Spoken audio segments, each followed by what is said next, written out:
વિદ્યાર્થી મિત્રો નમસ્કાર, હું છું રમેશ બાંભણી, આપનું સ્વાગત કરું છું મિત્રો આપણે લેક્ચર નંબર 21 ની અંદર છેલ્લે સમૂહ 16 ના ભૌતિક ગુણધર્મો વિશે અભ્યાસ કર્યો। આજે લેક્ચર નંબર 22 ધોરણ 12 સાયન્સ રસાયણ વિજ્ઞાન એમાં આપણે ચેપ્ટર પી વિભાગના તત્વો એમાં આપણે 8મો ગુણધર્મ ત્યાંથી આપણે બાકી હતું આયનીકરણ એન્થાલ્પી વિશે આપણે અભ્યાસ કરવાનો છે। તો પહેલા આપણે આયનીકરણ એન્થાલ્પી જોઈએ તો સમૂહ 16 ના તત્વો સામાન્ય રીતે આપણે લઈએ ઓક્સિજન, સલ્ફર, સેલેનિયમ, ટેલુરિયમ અને પોલોનિયમ।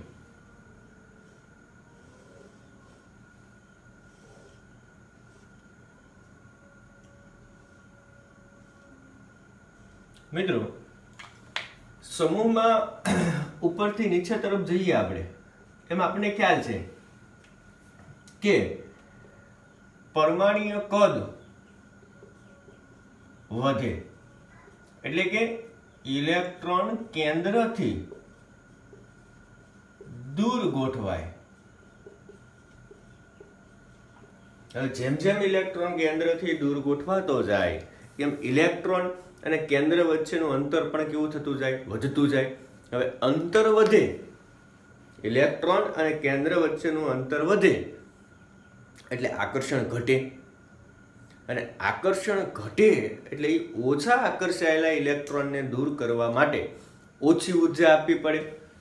એટલે કે આયનીકરણ એન્થાલ્પી નીચે તરફ જો ઘટે તો આપણે કહી શકીએ કે ઇલેક્ટ્રોન અને કેન્દ્ર વચ્ચેનું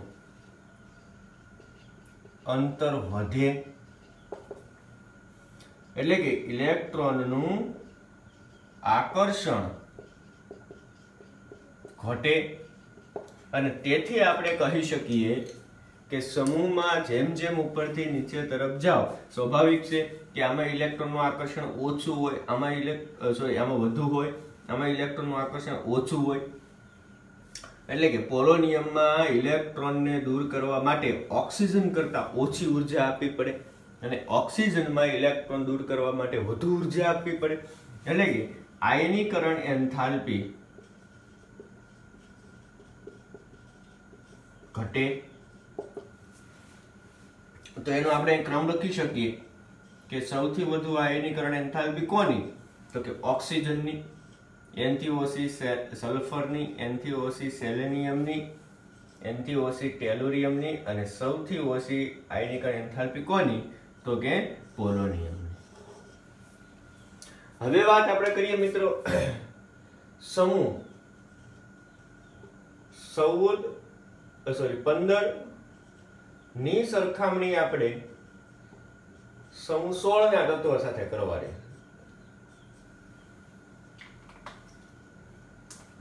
આપણે જોયું મિત્રો કે સમૂહ 16 ની ઇલેક્ટ્રોન રચનામાં p કક્ષકમાં 3 ઇલેક્ટ્રોન છે અને સમૂહ 16 ની ઇલેક્ટ્રોન રચનામાં p કક્ષકમાં 4 ઇલેક્ટ્રોન છે। તો આપણે અહીંયા p કક્ષકમાં 3 અને અહીંયા p કક્ષકમાં 4 ઇલેક્ટ્રોન હોવાથી આપણે અહીંયા એવું કહી શકીએ કે આ ઇલેક્ટ્રોન રચના છે એ અર્ધપૂર્ણ સ્થાયી છે અને અર્ધપૂર્ણ સ્થાયી હોવાથી ઇલેક્ટ્રોન દૂર કરવા વધુ ઉર્જાની જરૂર પડે અને આમાં અર્ધપૂર્ણ સ્થાયી નથી એટલે કે ઇલેક્ટ્રોન દૂર કરવા ઓછી ઉર્જાની જરૂર પડે। તો આપણે અહીંયા કહી શકીએ એવું કે સમૂહ 15 ના તત્વોની આયનીકરણ એન્થાલ્પી છે એ વધુ હોય અને જ્યારે સમૂહ 16 ના તત્વોની આયનીકરણ એન્થાલ્પી છે એ કેવી હશે? ઓછી। તો તમને એવો કોઈ પ્રશ્ન પૂછે કે અનુવર્તી તત્વોમાં દાખલા તરીકે એક્ઝામ્પલ તરીકે પૂછે કે ભાઈ નાઇટ્રોજનની પ્રથમ આયનીકરણ એન્થાલ્પી વધુ કે ઓક્સિજનની પ્રથમ આયનીકરણ એન્થાલ્પી વધુ, તો આપણે અહીંયા જોયું કે ભાઈ સમૂહ 16 નું તત્વ કયું છે તો કે ઓક્સિજન અને સમૂહ 15 નું તત્વ કયું છે તો કે નાઇટ્રોજન. તો નાઇટ્રોજનની પ્રથમ આયનીકરણ એન્થાલ્પી છે એ કેવી છે વધુ. આપણે વાત કરીએ પ્રથમ આયનીકરણ એન્થાલ્પીની.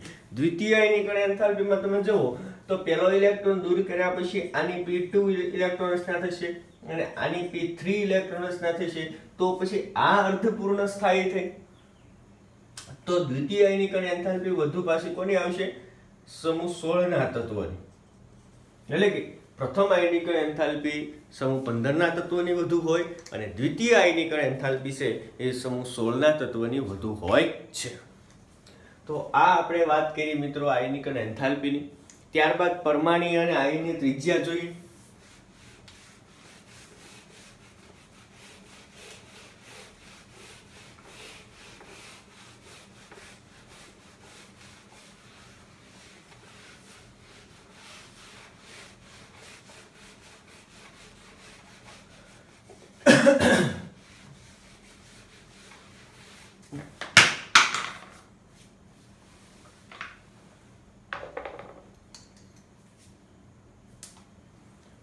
નવમો ગુણધર્મ પરમાણ્વીય અને આયનીય ત્રિજ્યા.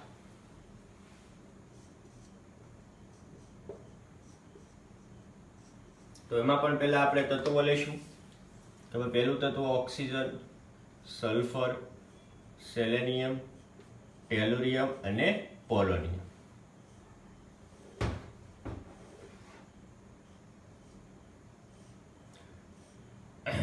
આપણે ઇલેક્ટ્રોન રચના જોઈએ. એમાં આપણે જોયું કે સમૂહમાં ઉપરથી નીચે એટલે કે ઓક્સિજન થી પોલોનિયમ તરફ તમે જાઓ એટલે કક્ષકો વધતી જાય. એટલે અહીં કહી શકીએ આપણે મુખ્ય ક્વોન્ટમ n એટલે કે કક્ષાઓ વધે. શું કામ? કારણ કે પરમાણ્વીય ક્રમાંક કેવો થાય? વધે. હવે સીધી વાત છે, કક્ષાઓ વધે એટલે કે ઇલેક્ટ્રોન છે એ કેન્દ્રથી દૂર ગોઠવાય. અહીંયા ઓક્સિજન છે અને અહીંયા પોલોનિયમ છે. હવે સ્વાભાવિક છે કક્ષાઓ વધે એટલે પોલોનિયમમાં ઇલેક્ટ્રોન છે એ કેન્દ્રથી કેવો ખૂબ દૂર ગોઠવાયેલો હોય અને ઓક્સિજનમાં કક્ષાઓ ઓછી છે એટલે ઇલેક્ટ્રોન છે એ કેન્દ્રની નજીક ગોઠવાયેલો હોય. તો આપણે કહી શકીએ કે ઇલેક્ટ્રોન અને કેન્દ્ર વચ્ચે અંતર વધે એટલે કે ત્રિજ્યા પણ વધે. સ્વાભાવિક રીતે આપણે એમ પણ કહી શકીએ કે પરમાણુનું કદ કેવું થાય? વધે. કારણ કે ત્રિજ્યા અને કદને અહીં એક સમાન લેવામાં આવે છે. તો સામાન્ય રીતે એનું કદ એટલે આપણે એની ત્રિજ્યા સમજવાની છે કે ભાઈ પરમાણુનું કદ છે એ ઓક્સિજન કરતા પોલોનિયમનું વધુ છે એટલે કે એની આપણે ત્રિજ્યા સાથે સરખામણી કરીએ, ત્રિજ્યાની વાત કરીએ છીએ. હવે આપણે આયનીય ત્રિજ્યા જોઈએ મિત્રો તો તમને પહેલાનો આપણે ક્રમ લખી નાખીએ. પરમાણ્વીય ત્રિજ્યાનો ક્રમ લખીએ તો પોલોનિયમની સૌથી વધુ છે, ઓક્સિજનની ઓછી છે. તો સમૂહમાં નીચે તરફ જશું એમ ત્રિજ્યા છે એ વધશે. તો આ થયો પરમાણ્વીય ત્રિજ્યાનો ક્રમ. એવી જ રીતના તમે આયનીય ત્રિજ્યાનો ક્રમ પણ લખી શકો. બીજી વાત કે સમૂહ 14 સાથે સરખામણી કરવાનું કે 15 ના તત્વ સાથે સરખામણી કરવાનું કે સમૂહ 16 ના તત્વની. તો આપણને બધાને ખ્યાલ છે કે ભાઈ સમૂહ 15 નું તત્વ આપણે કોઈ પણ એક લઈએ નાઇટ્રોજન, તો એને અનુવર્તી તત્વ કયું થશે? ઓક્સિજન. તો કે આવર્તમાં ડાબીથી જમણી શું? તો આપણને ખ્યાલ છે કે ડાબી બાજુથી જમણી બાજુ જાઓ એમ ત્રિજ્યા છે કેવી થાય? ઘટે. આયનીય ત્રિજ્યા કે તો કે નાઇટ્રોજન છે એ -3 વીજભાર આવશે અને ઓક્સિજન છે -2 વીજભાર આવશે. તો આપણે એવું કહી શકીએ કે વીજભાર વધે એમ ત્રિજ્યા કેવી થાય? ઘટે. જેનો વીજભાર વધુ હોય તો એ -2 છે એ વધુ છે, એટલે કે એની ત્રિજ્યા ઓછી હોય, કારણ કે એની પાસે ઇલેક્ટ્રોન અને પ્રોટોન વચ્ચેનું આકર્ષણ છે એ કેવું હોય, ખૂબ વધુ હોય. હવે આકર્ષણ વધુ ક્યારે હોય કે અંતર ઓછું હોય તો, એટલે કે આયનીય ત્રિજ્યા પણ તમે આ રીતની કોઈ પણ સમૂહના તત્વ સાથેની સરખામણી છે એ તમે કરી શકો. તો આ વાત કરીએ આપણે એની પરમાણ્વીય અને આયનીય ત્રિજ્યાની. ત્યારબાદ ગુણધર્મ નંબર 10 એની વિદ્યુત ઋણતાની વાત કરીશું મિત્રો.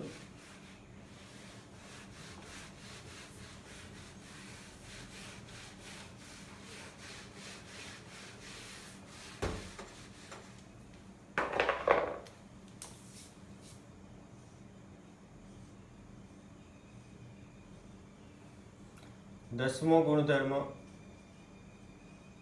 વિદ્યુત ઋણતા. તો હમણાં આપણે જોયું કે ભાઈ આયનીકરણ એન્થાલ્પી વધે. શું કામ? કારણ કે પરમાણુ કદ કેવું થાય, વધે, એટલે કે આયનીકરણ એન્થાલ્પી ઘટે. શું કામ આયનીકરણ એન્થાલ્પી ઘટે? એનો મતલબ કે પોલોનિયમની આયનીકરણ એન્થાલ્પી છે એ વધુ છે, વધુ આયનીકરણ એન્થાલ્પી, અને ઓક્સિજનની આયનીકરણ એન્થાલ્પી છે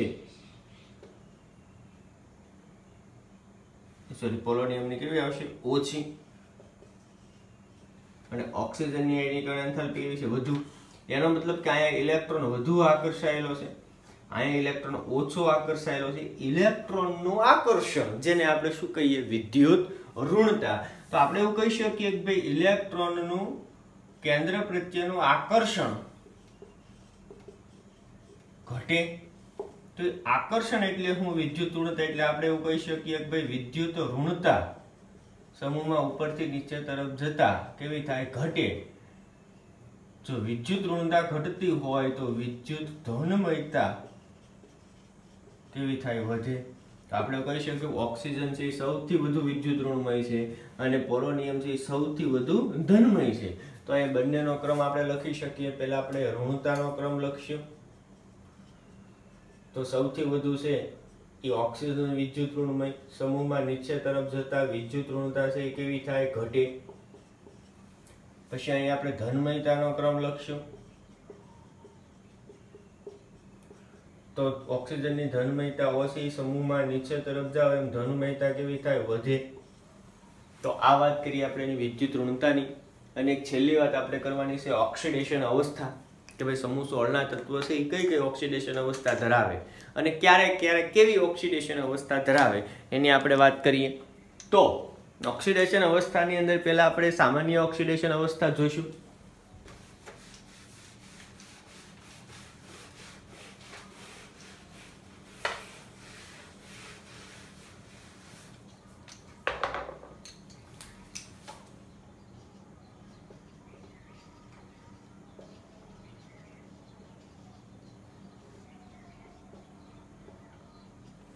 તો પહેલા તો સમૂહ 16 ના તત્વોની સામાન્ય ઓક્સિડેશન અવસ્થા લખવા માટે પહેલા આપણને એની સામાન્ય ઇલેક્ટ્રોન રચનાનો ખ્યાલ હોવો જોઈએ. તો પહેલા આપણે એની સામાન્ય ઇલેક્ટ્રોન રચના જોઈએ કે ભાઈ સમૂહ 16 ના તત્વોની સામાન્ય ઇલેક્ટ્રોન રચના. તો ઇલેક્ટ્રોન રચનામાં આપણે જોઈશું ભાઈ NS2 અને NP4 છે, એટલે કે S કક્ષકમાં કેટલા ઇલેક્ટ્રોન, 2, અને P કક્ષકમાં કેટલા ઇલેક્ટ્રોન, 4, એટલે કે કુલ ઇલેક્ટ્રોન કેટલા છે, તો કે 6. હવે એને નિષ્ક્રિય વાયુ જેવી રચના, ઇલેક્ટ્રોન રચના પ્રાપ્ત કરવા માટે, એટલે કે અષ્ટક રચના પૂર્ણ કરવા માટે 2 ઇલેક્ટ્રોન ઘટે, એટલે કે 2 ઇલેક્ટ્રોન એ મેળવી શકે કે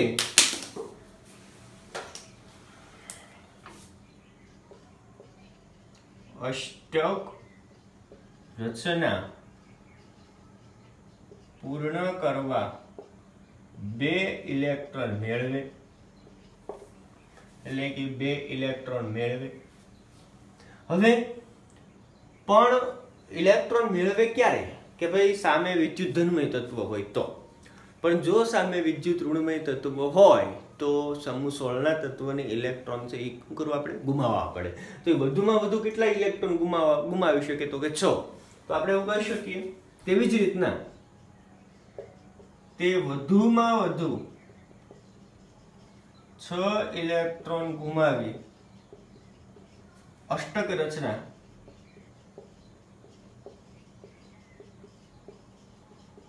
પૂર્ણ કરે, એટલે કે 6 ઇલેક્ટ્રોન ગુમાવે તો +6 થશે. હવે આપણે તમે જો મિત્રો કે આગળ આપણે જોયું હતું કે ભાઈ નિષ્ક્રિય યુગ્મ અસર એટલે કે સામાન્ય ઓક્સિડેશન અવસ્થા એની કઈ થાય તો કે -2 થી +6, પણ નિષ્ક્રિય યુગ્મ અસર લાગુ પાડો, નિષ્ક્રિય યુગ્મ અસર, નિષ્ક્રિય યુગ્મ અસર તમે લાગુ પાડો તો આપણે જોયું ભાઈ સમૂહમાં તમે જેમ જેમ નીચે તરફ જાઓ એમ એની મહત્તમ ઓક્સિડેશન અવસ્થા હોય એમાંથી 2 એકમ કેવી થતી જાય ઓછી, એટલે કે 2 એકમ ઓછી તમે કરો તો આવું થશે કે ભાઈ -2 એમને એમ રહેશે, +6 માંથી 2 એકમ પહેલા તો +6 છે એમાંથી 2 એકમ ઓછી કરો તો +4 થશે ને જેમાંથી 2 એકમ ઓછી કરો તો કેટલી થશે +2, એટલે કે સમૂહ 16 ના તત્વની સામાન્ય ઓક્સિડેશન અવસ્થા છે એ કઈ થશે તો કે -2 +2 +4 અને +6, એટલે કે આ એની સામાન્ય ઓક્સિડેશન અવસ્થા થઈ. હવે તમે સમૂહમાં નીચે તરફ જાઓ કે ભાઈ આ ઓક્સિજન, સલ્ફર, સેલેનિયમ, ટેલુરિયમ અને પોલોનિયમ, કે ભાઈ સમૂહમાં ઉપરથી નીચે તરફ તમે જાઓ મિત્રો તો હવે જો ઓક્સિજન છે સૌથી વિદ્યુત ઋણમય તત્વ હશે, વધુ વિદ્યુત ઋણમય તત્વ હશે, એટલે કે 2 ઇલેક્ટ્રોન શું કરશે મેળવશે. શું કામ? કારણ કે વિદ્યુત ઋણમય તત્વ હશે. અને પોલોનિયમ છે કેવું છે વિદ્યુત ધનમય તત્વ હશે એટલે ઇલેક્ટ્રોન ગુમાવશે. પોલોનિયમ છે -2 ઓક્સિડેશન અવસ્થા ક્યારેય દર્શાવતું નથી. શું કામ? કારણ કે ઇલેક્ટ્રોન મેળવવાનું છે નહીં, કારણ કે એ ધાતુ છે અને ધાતુ છે એ ક્યારેય ઇલેક્ટ્રોન મેળવે નહીં. અને ઓક્સિજન છે એ અધાતુ છે, અધાતુ એ માટે છે કે એની વિદ્યુત ઋણતા ખૂબ વધુ છે, તેની સામાન્ય ઓક્સિડેશન અવસ્થા કઈ થશે -2. તો ઓક્સિજન થી પોલોનિયમ તરફ જતા વિદ્યુત ઋણતા ઘટે એટલે કે ધનમયતા વધે. ઓક્સિજન -2 ઓક્સિડેશન અવસ્થા દર્શાવે પણ પોલોનિયમ -2 ઓક્સિડેશન અવસ્થા દર્શાવતું નથી. તો તમે અહીં એવું કહી શકો કે સમૂહમાં નીચે તરફ જાઓ એ -2 ઓક્સિડેશન અવસ્થા ની સ્થિરતા ઘટે. તો અહીંયા તમે ક્રમ લખી શકો કે -2 ઓક્સિડેશન અવસ્થાની સ્થાયીતા અથવા તો સ્થિરતા, એનો તમે ક્રમ અહીં લખી શકો કે સૌથી વધુ -2 ઓક્સિડેશન અવસ્થા સૌથી વધુ સ્થાયી કોણ ધરાવે તો કે ઓક્સિજન. તો કે સમૂહમાં નીચે તરફ જાઓ એમ -2 ઓક્સિડેશન અવસ્થાની સ્થિરતા કેવી થાય ઘટે. નંબર 2 કે પોલોનિયમ છે એ સૌથી વધુ સ્થાયી ઓક્સિડેશન અવસ્થા છે કઈ ધરાવે તો કે હમણાં આપણે જોયું કે ભાઈ આની સામાન્ય ઓક્સિડેશન અવસ્થા બીજી કઈ છે તો કે +6. હવે તમે જેમ જેમ સમૂહમાં નીચે તરફ જાઓ એમ નિષ્ક્રિય યુગ્મ અસર લાગુ પડતી જાય, એટલે કે મહત્તમ ઓક્સિડેશન અવસ્થામાંથી 2 એકમ કેવી થતી જાય ઓછી થતી જાય. તો અહીં તમે જોઈ શકો ભાઈ 2 -4 થાય અને પછી કેટલી થાય +2. તો પોલોનિયમની સૌથી વધુ સ્થાયી ઓક્સિડેશન અવસ્થા કઈ થશે +2, જે ઓક્સિજન દર્શાવતું નથી. ઓક્સિજન દર્શાવે પણ પોલોનિયમ જેટલી સ્થાયી ઓક્સિડેશન અવસ્થા દર્શાવી શકતું નથી. તો આપણે એવું કહી શકીએ કે જો પોલોનિયમ કઈ દર્શાવે +2, એ +6 કે -2 દર્શાવતું નથી. તો આપણે એવું કહી શકીએ કે સમૂહમાં ઉપરથી નીચે તરફ જતા +2 ઓક્સિડેશન અવસ્થાની સ્થિરતા વધે અને +6 ઓક્સિડેશન અવસ્થાની સ્થિરતા કેવી થાય ઘટે. તો અહીંયા આપણે એનો ક્રમ પણ લખી શકીએ કે +2 ઓક્સિડેશન અવસ્થાની સ્થિરતા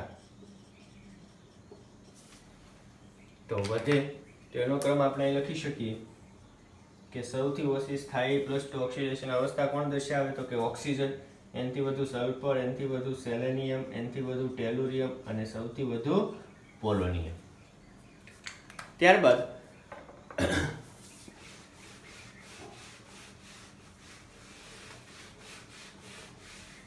બીજી આપણે ખાસ અગત્યની વાત એ કરી શકીએ કે સલ્ફર, સેલેનિયમ, ટેલુરિયમ અને પોલોનિયમ અને ઓક્સિજન, તો કે સામાન્ય રીતે ઓક્સિજન એ -2 ઓક્સિડેશન અવસ્થા દર્શાવે.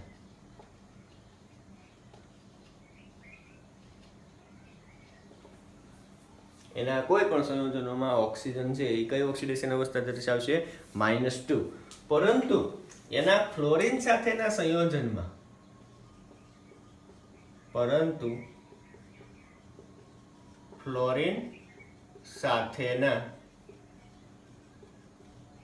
સંયોજનમાં તે એટલે કે ઓક્સિજન +2 ઓક્સિડેશન અવસ્થા દર્શાવે છે. શું કામ? એવું શું કામ કે ફ્લોરિન સાથે ઓક્સિજન છે +2 ઓક્સિડેશન અવસ્થા શું કામ દર્શાવે? કારણ કે ફ્લોરિન ની વિદ્યુત ઋણતા